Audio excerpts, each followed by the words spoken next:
이 특허가 우리에게 말해주는 건 명확합니다. 적어도 이 조성, 이 조건, 이 측정 결과까지는 지식재산처가 권리로 인정했다. 이 지점은 최근 계속 제기되고 있는 왜 제3자의 공인된 데이터가 더 필요하냐라는 질문에 대해서도 하나의 시사점을 던져줍니다.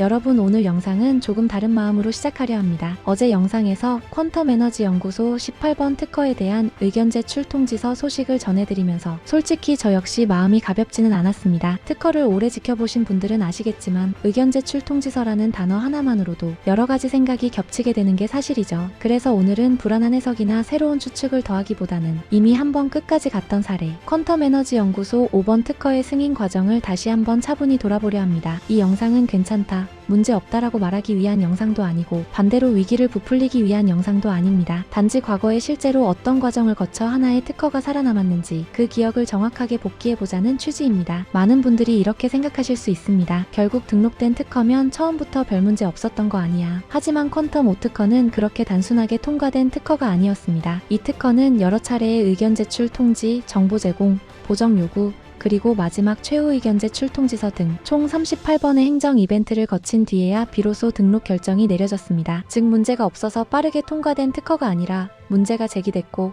그 문제를 하나씩 정리하며 끝까지 간 특허였다는 겁니다. 그래서 오늘 영상에서는 세 가지만 살펴보겠습니다. 첫째, 퀀텀 에너지 연구소 5번 특허가 실제로 어떤 승인 과정을 거쳤는지, 둘째, 출원 당시 원본 특허와 지식재산처 요구사항을 반영한 최종 승인본에서 무엇이 달라졌는지, 셋째, 그 결과 이 특허가 기술적으로 어디까지를 권리로 인정받았는지, 이 세 가지만 놓고 이야기하겠습니다. 문서에 적힌 것, 확인 가능한 기록에 있는 것만 차분히 짚어보겠습니다.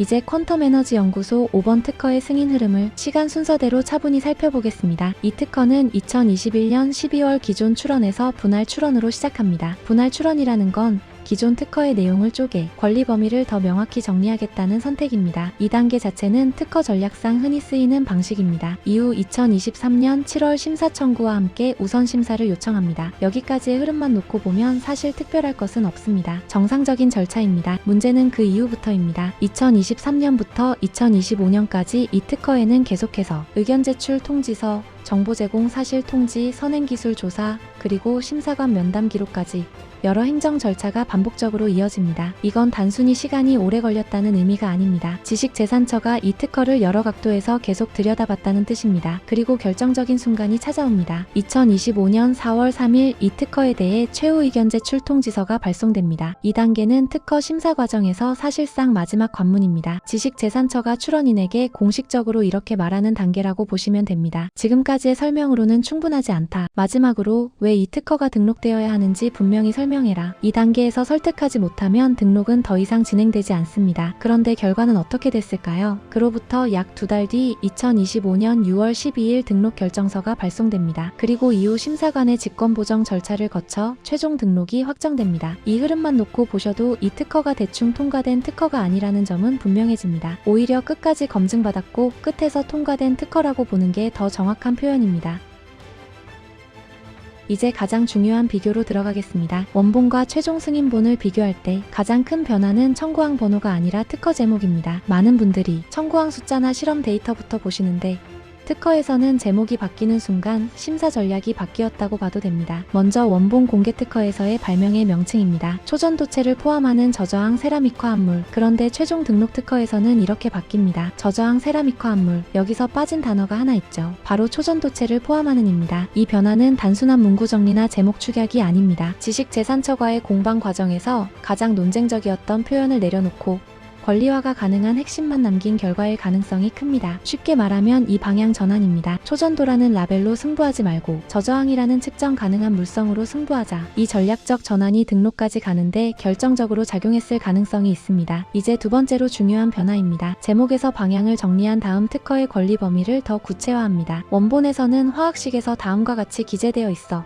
특정 구성 요소가 없어도 되는 경우까지 권리 범위에 포함될 여지가 있었습니다. 최종 승인본에서는 이 범위를 더 타이트하게 잡아 핵심 조건이 반드시 포함되도록 보정이 들어갑니다. 이 부분은 원본 문구와 최종 문구를 화면에 나란히 띄우고 밑줄로 비교하시면 이해가 훨씬 빠릅니다. 핵심은 이것입니다. 범위를 넓히는 대신 등록 가능한 중심으로 압축했다는 점입니다. 세 번째 변화는 내용을 뒤집는 수정이 아닙니다. 측정 조건의 명확화, 표현의 정밀화, 심사 기준에 맞춘 문장 정리, 이 세 가지 성격이 강합니다. 지식재산처는 현상을 주장하는 문장보다 재현 가능한 기술 표현을 훨씬 선호합니다. 즉 제목에서는 초전도를 내려놓고 본문에서는 측정 조건과 표현을 정리해 심사 리스크를 낮추는 방향으로 전체 문서가 정렬된 흐름입니다. 마지막으로 중요한 포인트입니다. 이 특허는 등록 직전에 심사관 직권 보정이 들어갑니다. 이건 거절의 신호가 아닙니다. 심사관이 보기에 이 표현과 이 구성이라면 권리로 인정할 수 있다 라고 판단해 등록 가능한 형태로 최종 정리해준 단계입니다. 여기까지가 원본과 최종 승인본의 차이 핵심입니다. 제목에서 초전도라는 라벨을 내려놓고 저저항이라는 측정 가능한 물성으로 권리와 축을 옮긴 것, 이게 원본과 최종 승인본의 가장 큰 차이이고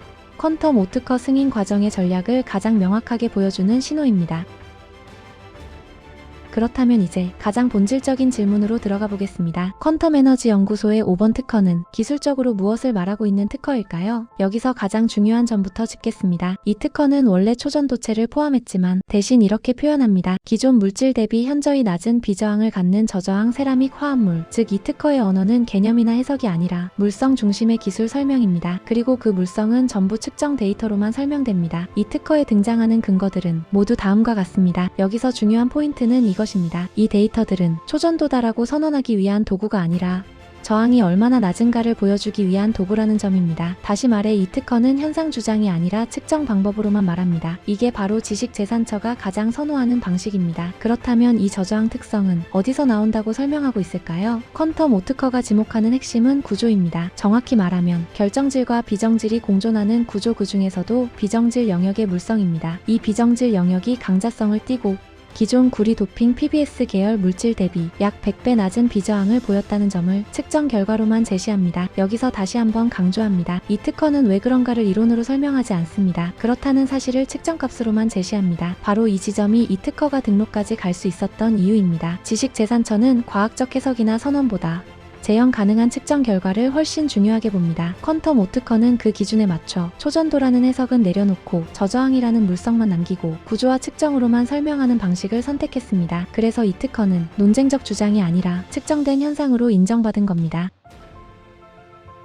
이제 오늘 이야기를 정리해보겠습니다. 퀀텀 에너지 연구소의 5번 특허는 모든 걸 주장한 특허가 아닙니다. 가장 강한 단어를 쓴 특허도 아니고 가장 자극적인 문장을 내세운 특허도 아닙니다. 오히려 이 특허는 지워가면서 줄여가면서 검증 가능한 것만 남긴 특허입니다. 그래서 끝까지 살아남았습니다. 이 특허가 우리에게 말해주는 건 명확합니다. 적어도 이 조성, 이 조건, 이 측정 결과까지는 지식재산처가 권리로 인정했다. 이 지점은 최근 계속 제기되고 있는 왜 제3자의 공인된 데이터가 더 필요하냐라는 질문에 대해서도 하나의 시사점을 던져줍니다. 퀀텀 오특허는 주장으로 설득한 게 아니라 측정과 조건으로 경계를 설정하며 권리 인정을 받아냈습니다. 그리고 특허 제도라는 건 항상 그 경계선 위에서 작동합니다. 오늘 영상은 확신을 드리기 위한 영상이 아닙니다. 대신 어디까지가 이미 검증됐고 어디부터가 아직 열려있는지를 함께 정리해보는 시간이었습니다. 이제 남은 건 여러분의 해석과 통찰입니다. 여러분은 이 특허의 전략을 어떻게 보셨는지, 그리고 이 방식이 앞으로의 6번, 7번, 18번 특허를 바라보는데 어떤 기준점을 줄 수 있다고 보시는지 댓글로 남겨주시면 좋겠습니다. 여러분의 통찰력 있는 댓글 하나하나가 3분 경제의 콘텐츠를 완성시킵니다.